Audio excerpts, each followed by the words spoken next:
Bonjour, c'est Smartful, ça fait plaisir de vous voir et aujourd'hui on va parler, une fois n'est pas coutume, de développement personnel. Et on va parler de confiance en soi.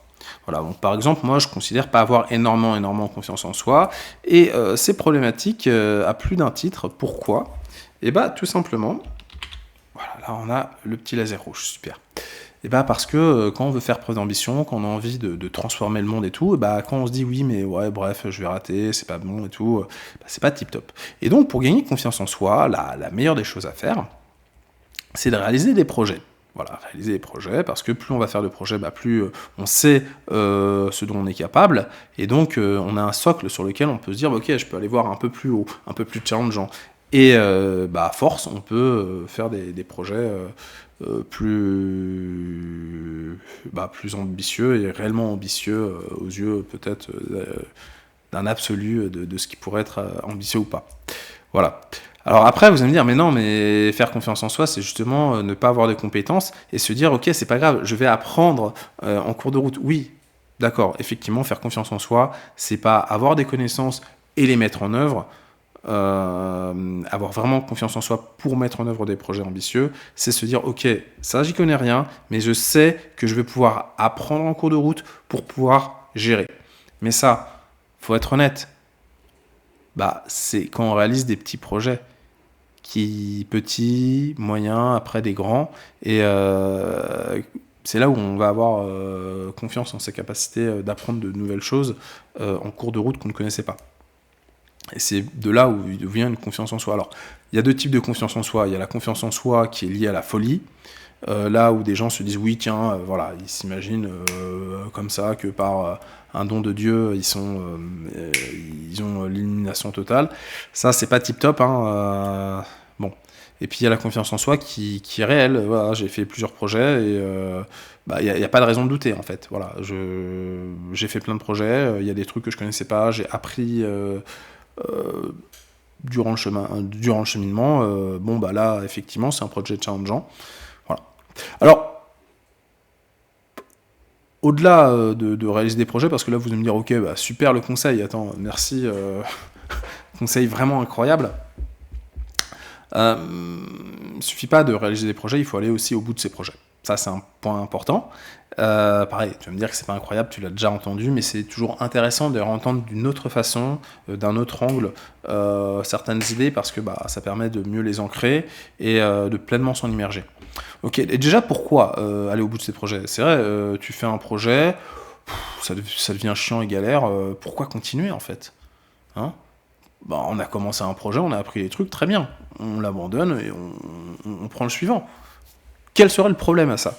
Bon, à part s'il y a d'autres personnes qui sont embarquées dans le projet, mais et alors même, tu vois, est-ce que bah, s'il y a d'autres personnes qui sont embarquées dans le projet, bah, une autre personne prend le relais, tout simplement, ou pourquoi aller au bout de ces projets? En quoi c'est important?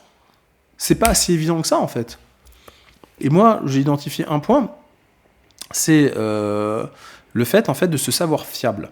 Parce que par exemple, si tu veux faire une entreprise et lever des fonds, si tu sais que tu vas au bout de tes projets et si c'est inclus au plus profond de toi, si tu as fait plein de projets et que tu es allé au bout des projets à chaque fois, si quand par exemple tu achètes des bouquins, tiens, on va parler de ça, c'est un peu important. Moi par exemple, quand j'achète plusieurs bouquins à la Fnac, quand j'en achète 2, 3, et ben je les lis jamais, je les finis jamais.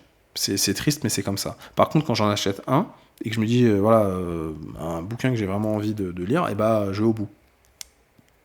Voilà. Et c'est con, mais c'est comme ça, voilà.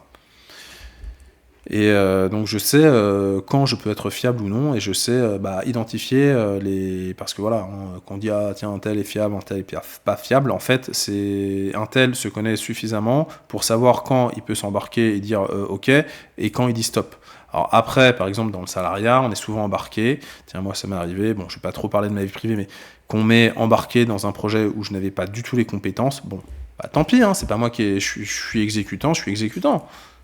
Bon, mais c'est pas mon échec, mais en tout cas, faut le dire. Après, si les personnes ne veulent pas entendre, tant pis, tu vois. Mais c'est pas moi qui ai demandé. Mais quand vous demandez, bonjour, quand tu vas voir des ventures capitalistes, par exemple, pour faire une entreprise, pour avoir de l'argent, ou quand tu vas voir, je sais pas, une banque pour un prêt ou je ne sais quoi, bah, si toi, tu te sens fiable, bah, tu sais que tu vas pas... si tu es honnête, forcément, si tu te sens pas fiable, il y aura un problème. Donc soit tu vas t'auto-censurer, donc c'est un problème, soit tu seras malhonnête parce que tu dis tiens, je pense pas y arriver, mais je vais quand même leur demander de l'aide.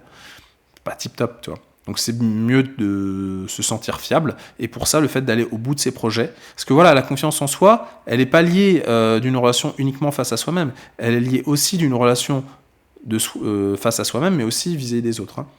Et donc aller au bout de ses projets, c'est aussi une façon de se sentir fiable pour les autres. Voilà. Et donc pour ça, vu qu'il faut aller au bout de ses projets, te piège pas, effectivement, quand un truc est chiant, t'as envie de l'arrêter, ça sert à rien.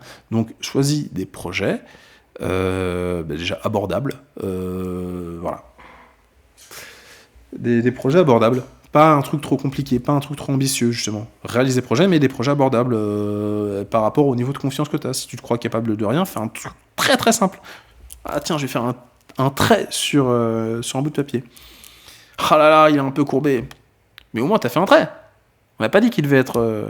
Puis après, tu dis, attends, je vais le faire bien droit. Tiens, je vais prendre une règle. Et puis, hop. Tu vois, ça peut être ça. T'as fait 2 projets. Ton projet, c'était de faire un trait à main levée. Et après, tu dis, non, je veux qu'il soit bien droit. Bam, t'as pris une règle.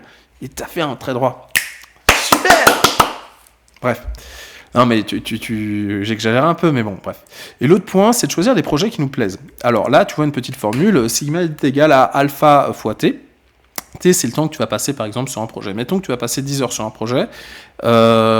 Sigma, c'est le temps effectif. Et alpha, c'est inclus entre 0 et 1. Et en fait, c'est ton taux de concentration. Et si ton taux de concentration, voilà, t'aimes pas faire un projet, tu le fais parce que tu t'es obligé, ou par pression sociale, ou je ne sais quoi,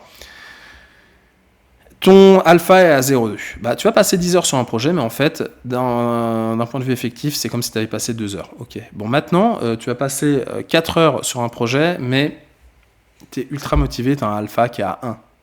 Et au final, tu auras passé 2 fois plus de temps que la personne qui aura passé 10 heures. Voilà.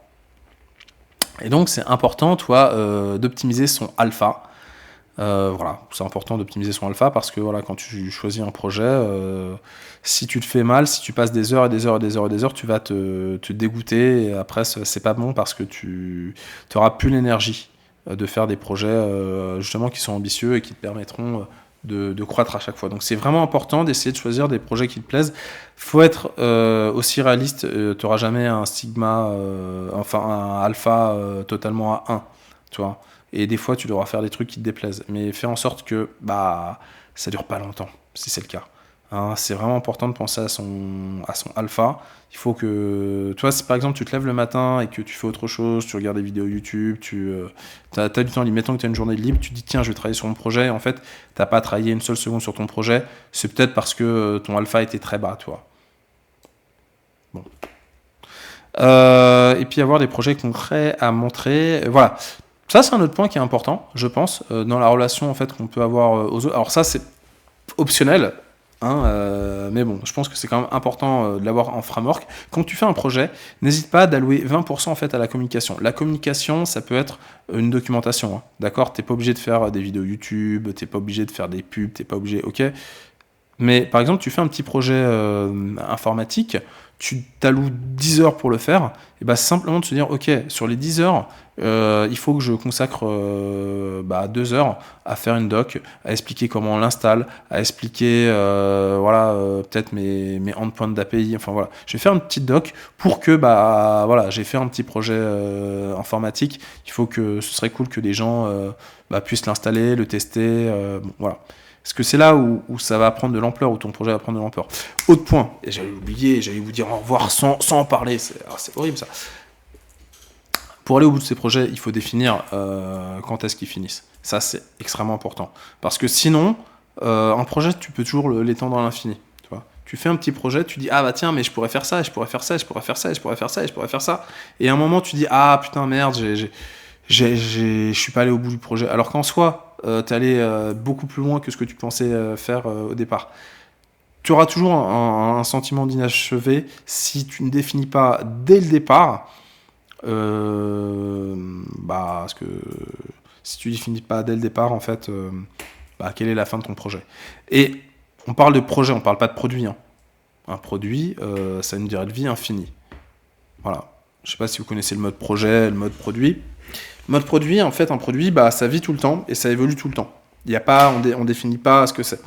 Un projet, ça a un début et ça a une fin. C'est-à-dire qu'on définit un début, par exemple, c'est quand tu as le cycle en V, on définit par exemple, ok, quelles vont être les spécifications, on va implémenter le projet, après on va tester, s'assurer que ça respecte bien les spécifications, et voilà.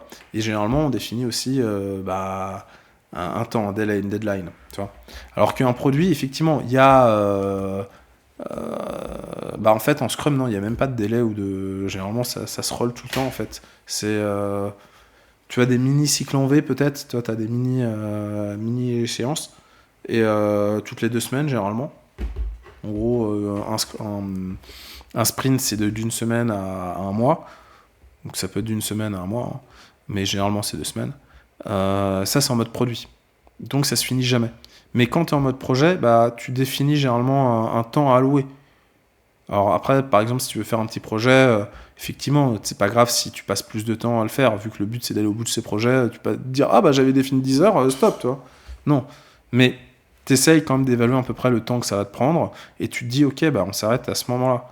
Parce que tu sais qu'à un moment, ça va être chiant, tu sais qu'à un moment, tu vas vouloir arrêter, et si directement tu te dis, ok, on va faire ça, et on s'arrête à tel point, voilà, au moins tu sais jusqu'où tu dois aller.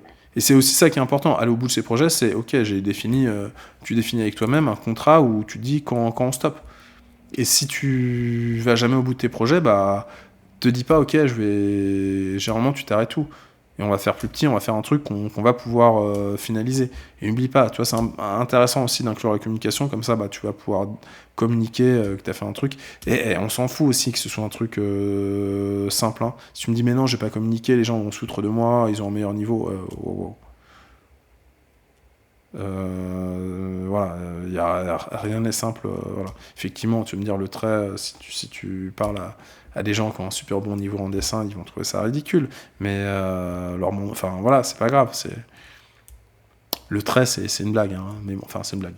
C'est pour te dire, voilà, n'hésite pas à. C'est aussi pour toi et montrer que tu passes pas ton temps libre à faire n'importe quoi et que tu as des ambitions, que tu as envie de faire des choses. Et voilà. Voilà. Bah, j'espère que tu as apprécié cette vidéo. C'était Smartful. Je te souhaite une excellente journée. À bientôt. Ah, et puis, j'allais oublier. N'oublie pas de liker si tu as apprécié la vidéo, de partager parce que les conseils peuvent être intéressants. Et puis bah, de t'abonner hein, si tu kiffes la chaîne. Voilà. Et voilà. À bientôt.